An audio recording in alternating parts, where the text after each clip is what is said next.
This is getting out of hand. While I, 19F, was eating breakfast, I heard strange noises coming from outside.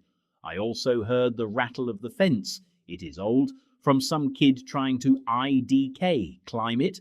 The dad was helping, but he didn't get far until I came out to see WTF was going on. The minute I did, he said, "This one again." I called the dog Lucky 8 minutes inside and asked the guy, "Did you need something?" He said, "Don't make me slap you. Don't make me come over there and slap you." And he started swearing at me. I asked him why he was here. His wife was there too, with a black dog, which is about 1.5 times bigger than mine, and he kept swearing at me. I told him to go away politely at first, but then I told him to fucking off and went inside when he kept repeating, "I'm gonna slap you. You're lucky I'm not on your property," etc.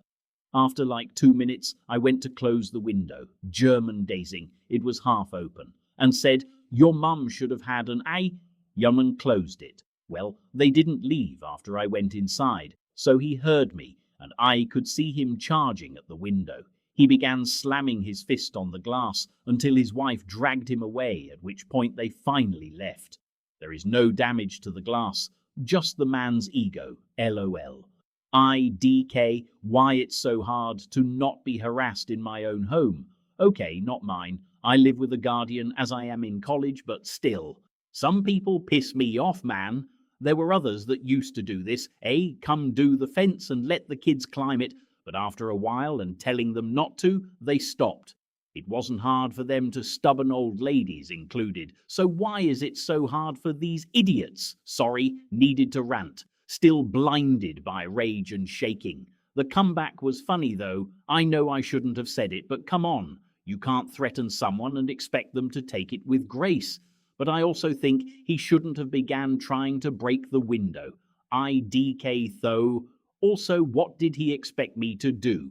Unlock the fence gate and take the dog to him?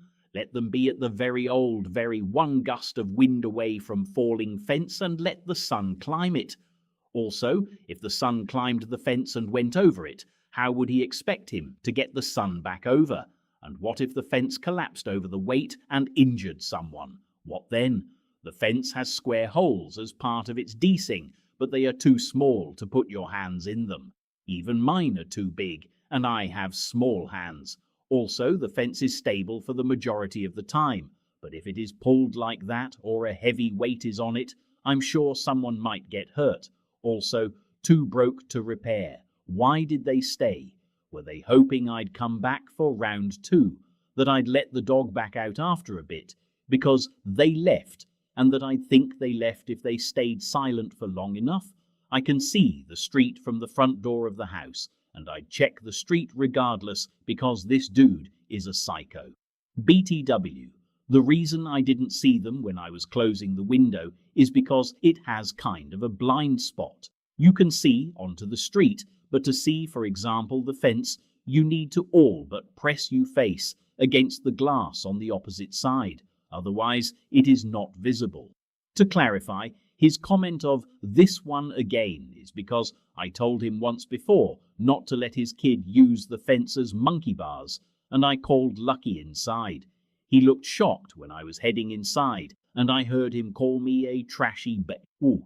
He left after about a minute. This is not the same one as in my previous r/entitled Parents post.